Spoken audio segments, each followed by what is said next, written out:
দক্ষিণ মালদা লোকসভা কেন্দ্রের তৃণমূল প্রার্থী শাহনওয়াজ আলী রায়হানের সমর্থনে নির্বাচনী প্রচারে লক্ষ্মীদের উৎসব। কাজীগ্রাম অঞ্চল তৃণমূল কংগ্রেসের উদ্যোগে নির্বাচনী প্রচার সভা শুরুর আগে লক্ষ্মীর ভাণ্ডার নিয়ে এলাকায় মিছিল মহিলাদের। এলাকার 1002 মহিলা অংশ নেন নির্বাচনী প্রচারে। ইংরেজবাজার ব্লকের কাজীগ্রাম অঞ্চলের কাজীগ্রাম এলাকায় নির্বাচনী সভার আয়োজন করা হয়।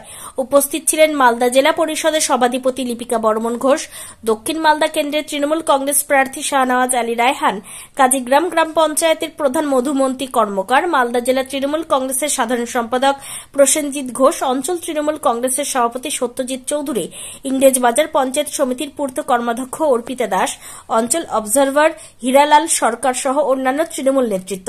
মমতা সরকারের বিভিন্ন উন্নয়নমূলক প্রকল্প সাধারণ মানুষের সামনে তুলে ধরে দক্ষিণ মালদা তৃণমূল কংগ্রেস প্রার্থীকে নির্বাচনে জয়ী করার আবেদন জানান তৃণমূল নেতৃত্ব।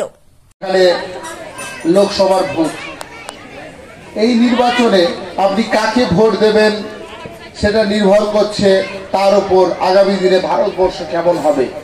বিজেপি এমন একটি শক্তি যারা এই ভারতবর্ষের বুকে শান্তি, সমৃদ্ধি, প্রগতি, অর্থনৈতিক উন্নয়ন সবকিছুকে বন্ধ করে দিতে চায়। তারা বিভিন্ন রকম হুমকি দিচ্ছে, সিএএ জারি করে দিব, অভিন্ন দেওয়ানি বিধি জারি করে দিব। তাদের এক নেত্রী বলেছেন যে আমরা জিতলে লক্ষ্মীর ভান্ডার বন্ধ করে দেব। আপনারা চান লক্ষ্মীর ভান্ডার বন্ধ হোক?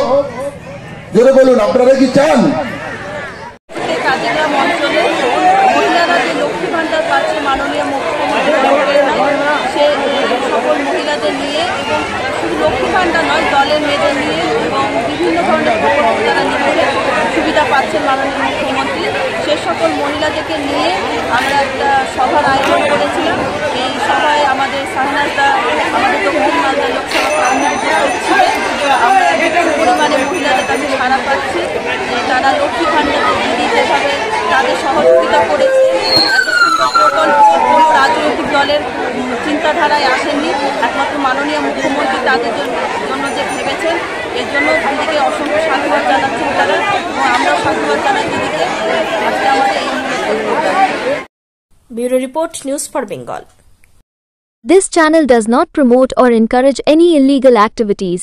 All contents provided by this channel is meant for educational purpose only.